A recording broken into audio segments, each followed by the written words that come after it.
I spent years as an invisible janitor for the billionaire who framed my father with a heavy accusation, but one melody on his luxury piano just triggered an internal security check that will expose his entire organized scheme.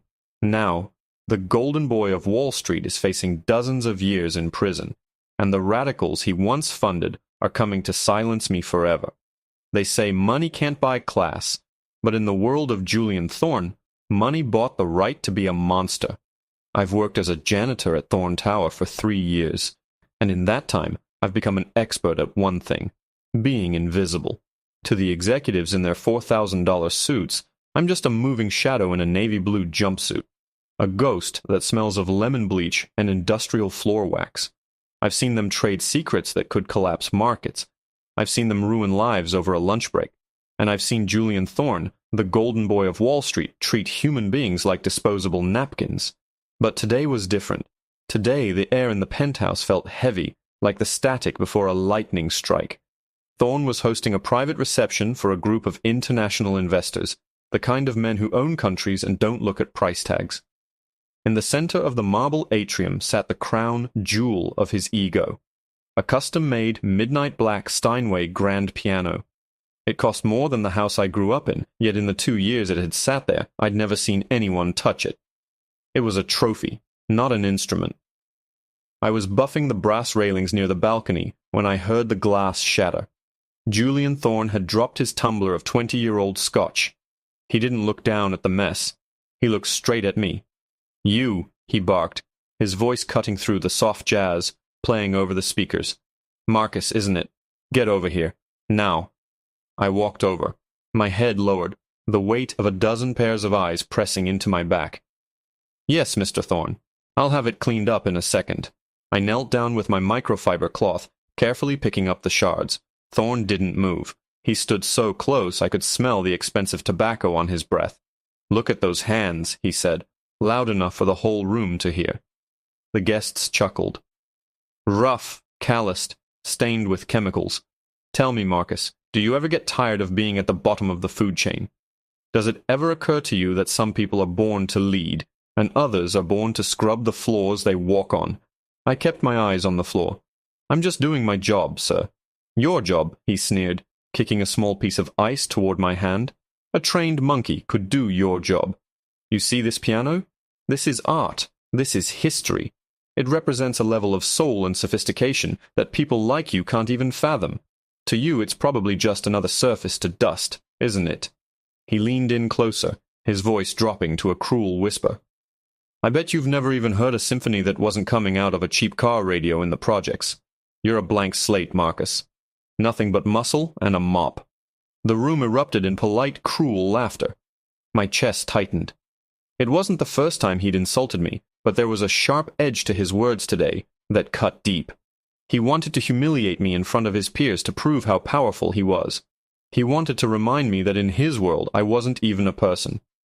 "Clean it up and get out," Thorne said, turning his back on me, "and don't let me see your face for the rest of the night. You're ruining the aesthetic." I finished cleaning the glass in silence. My heart was hammering against my ribs. As the group moved toward the dining hall for their 5-course meal, the atrium fell into a heavy, echoing silence. Only the caterers remained in the far kitchen. The Steinway sat there, glowing under the recessed spotlights, mocking me with its perfection. I looked at my hands. They were rough. Yes, they were the hands of a man who had worked since he was 12. But Thorne didn't know about the basement of the community center in South Philly.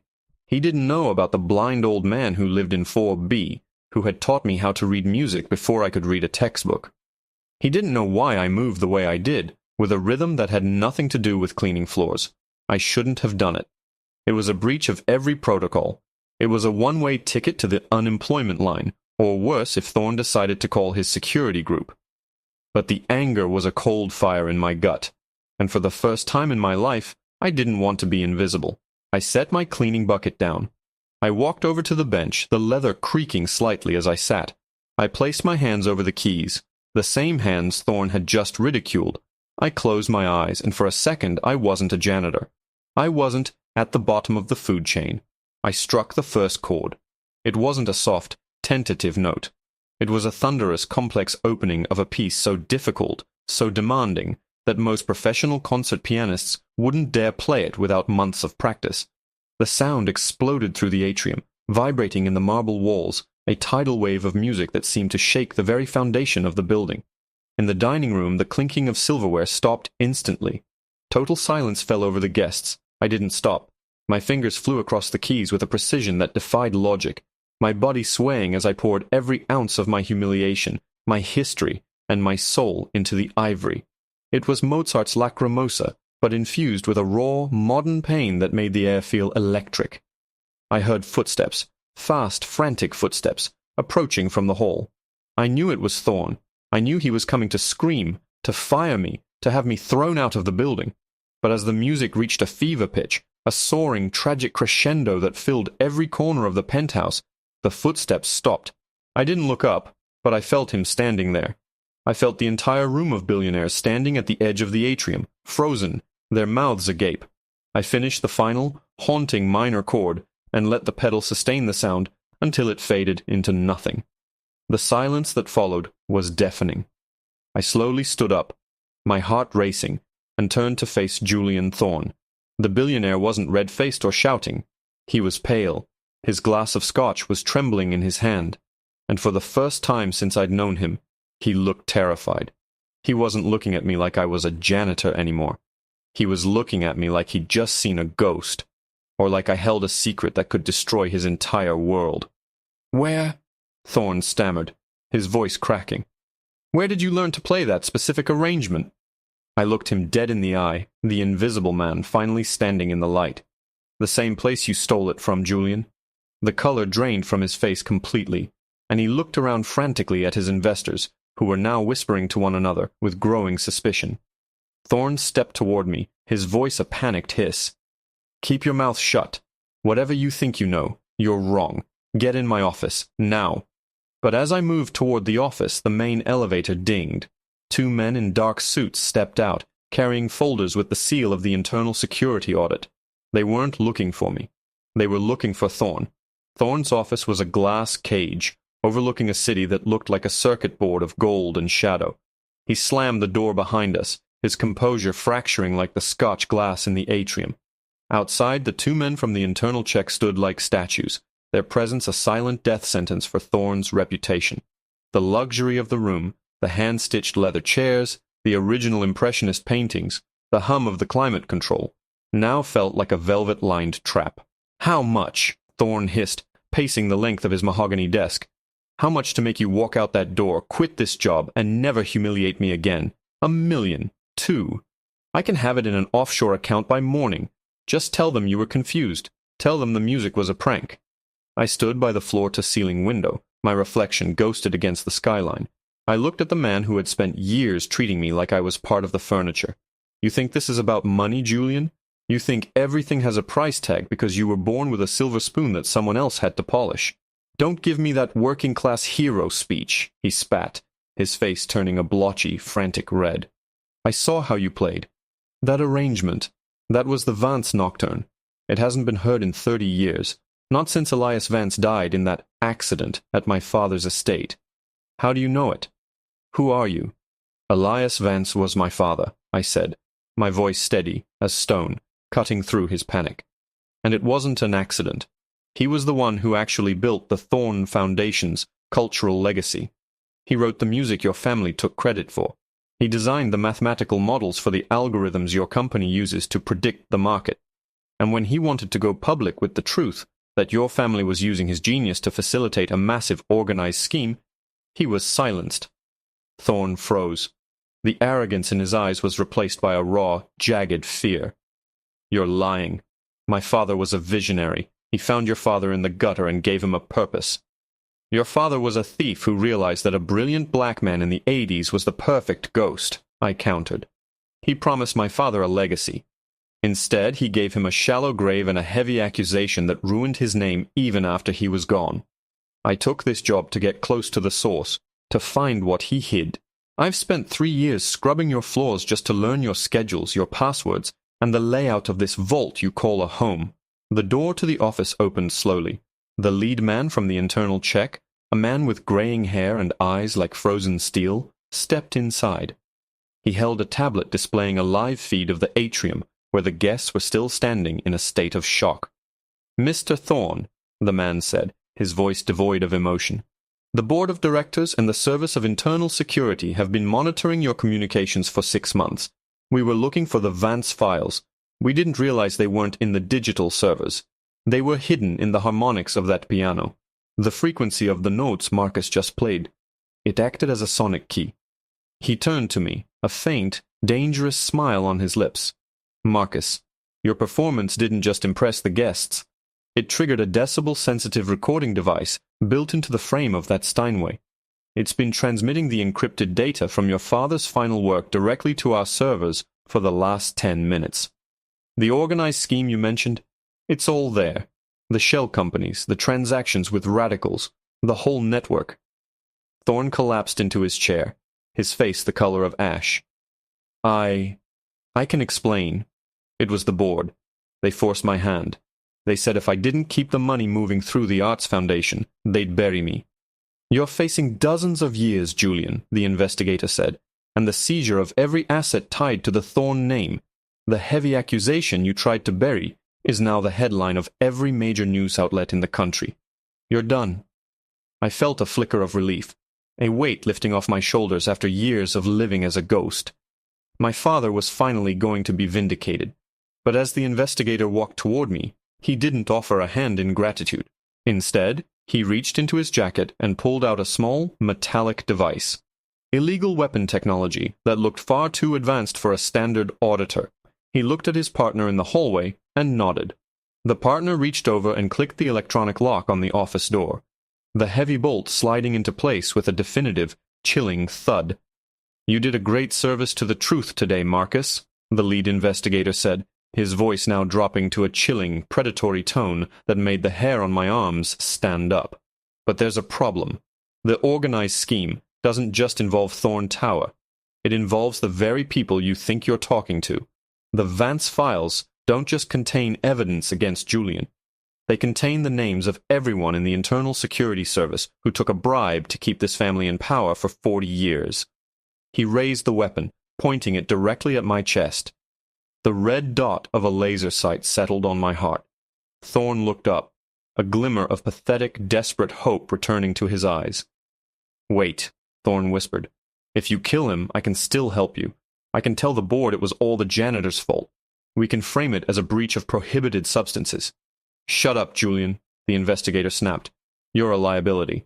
"But Marcus is the only one who knows the final sequence. The Vance files are locked behind a biometric rhythm. Without him, the names of our superiors stay encrypted, and we can't clean the list." The investigator stepped closer, the muzzle of the weapon inches from me. "Now, Marcus, you're going to walk back out to that piano, and you're going to play the final movement. Or this office becomes your father's second grave, and I'll make sure the world remembers you as the man who tried to extort a billionaire." Just then, the lights in the entire building flickered and died, plunging the penthouse into absolute suffocating darkness. A heavy metallic thud echoed from the elevator shaft, followed by the sound of the emergency sirens beginning to wail. "What was that?" the investigator hissed, swinging his weapon toward the door. A voice came over the building's emergency intercom. A voice I didn't recognize, deep and distorted, sounding like it was being broadcast from a ghost. The janitor isn't the only shadow in this building, and tonight the music stops for everyone. Suddenly, the glass wall behind the investigator's desk exploded inward in a shower of diamond-like shards. Figures in tactical gear, their faces hidden by sleek black masks, swung in on repelling lines from the roof. They weren't wearing the uniforms of any police force I recognized. One of them landed silently between me and the investigator. He didn't look at Thorne, who was screaming and cowering under his desk.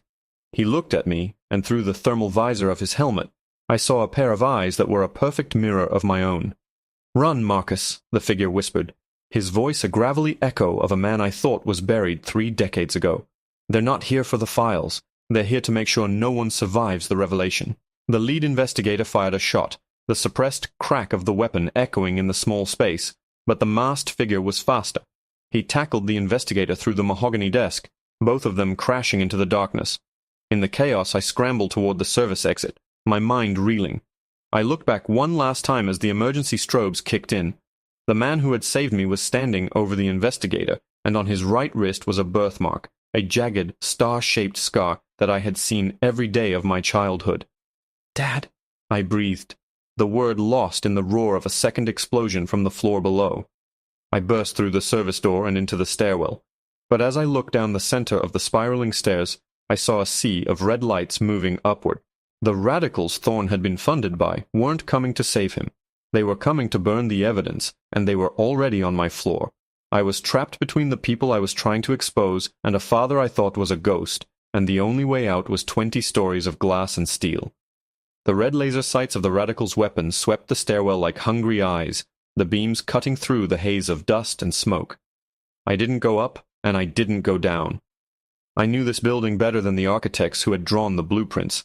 I reached for a heavy steel panel disguised as a decorative molding, a relic of the building's older ventilation system that the billionaire's renovations had merely hidden. I slid inside, the cold metal slick against my jumpsuit, and plummeted 2 floors into a maintenance crawlspace just as the door above me was kicked off its hinges. I scrambled through the dark, heart hammering against my ribs, and emerged into the shadowed corridor of the 18th floor. A hand suddenly clamped over my mouth, pulling me into the darkness of a server room. I went to struggle, but a familiar scent, old parchment, and the faint, sharp smell of ozone stopped me cold. "Quiet, Marcus," my father whispered. He had removed his helmet, and in the flickering green light of the server racks, I saw his face. He was older, his skin etched with the lines of a man who had lived 1,000 lives in the dark, but his eyes were the same ones that had watched me practice scales until my fingers bled. "We don't have much time. The organized scheme that Thorne serves, it's deeper than this tower. They have people in every branch of the internal check." "You're alive," I choked out, the reality hitting me harder than any physical blow. "All those years, I thought I was alone. I thought they killed you." "I had to become a ghost to keep you safe," Elias said, his voice cracking with a rare moment of emotion as he gripped my shoulder. "But the music you played tonight, it wasn't just a key, Marcus, it was a signal. It told me you were ready to finish what I started, that the genius I saw in you wasn't buried under that janitor's uniform." He handed me a small, encrypted drive. "The piano in the atrium is a wideband transmitter. My father, your grandfather, built the resonance chamber to act as a physical bypass for the building's main frame. When you played that piece, you didn't just unlock files, you primed the system. Now the world needs the final movement.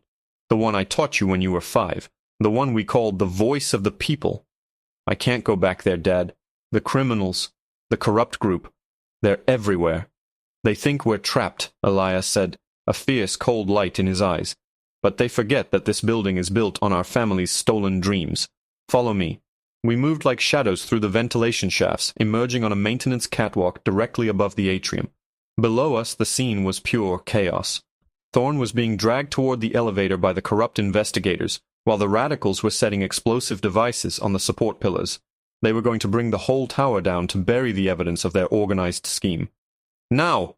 Elias shouted. He leapt from the catwalk, his tactical team descending with him on rappelling lines to engage the criminals in a flurry of precision. I didn't hesitate. I dropped onto the marble floor, sliding across the polished surface toward the Steinway. A radical raised a piece of illegal weapon technology toward me, but a flash of movement from my father neutralized the threat before he could pull the trigger. I sat at the bench. My hands were shaking, but as soon as they touched the ivory, the chaos of the room vanished. I didn't play for the billionaires. I didn't play for the criminals. I played for the man who had given up his life to protect the truth. The final movement was a soaring, triumphant masterpiece that utilized every string in the piano. As I played, the built-in sensors in the atrium floor began to pulse with a blue light. The music wasn't just sound, it was a mathematical sequence that bypassed every firewall in the Thorne network. On the massive digital screens that lined the atrium, the faces of every corrupt official and every member of the organized scheme began to scroll in blinding white text. The data was being broadcast live to every news station in the world, unedited and impossible to stop. Julian Thorne let out a strangled cry as his own signature appeared next to a transaction for prohibited substances. The lead investigator tried to flee, but he was met at the entrance by a fleet of black SUVs, the actual internal security forces, tipped off by the massive data dump. The music reached its final, thunderous chord. The silence that followed was broken only by the sound of sirens and the heavy footsteps of officers coming to do their duty. Julian Thorne was led out in handcuffs, his golden boy image shattered forever. He looked at me, his face a mask of ruined pride, realizing that the man he called a trained monkey had just dismantled his entire empire with 10 fingers and a song. He was facing an enormous stroke, decades of his life spent in a cell for his part in the organized scheme and the attempt to break my life with a heavy accusation. My father stood by the elevator, his team fading back into the shadows. He didn't say a word, but he touched his heart and nodded before disappearing. He wasn't ready to return to the world yet, but the debt was paid. I stood up, no longer a ghost in a blue jumpsuit. The guests were looking at me with a mixture of awe and profound shame. I walked past them, leaving my mop and bucket behind. As I stepped out into the cool night air of the city, I realized that Thorne was right about one thing. Some people are born to lead. But he was wrong about who they were.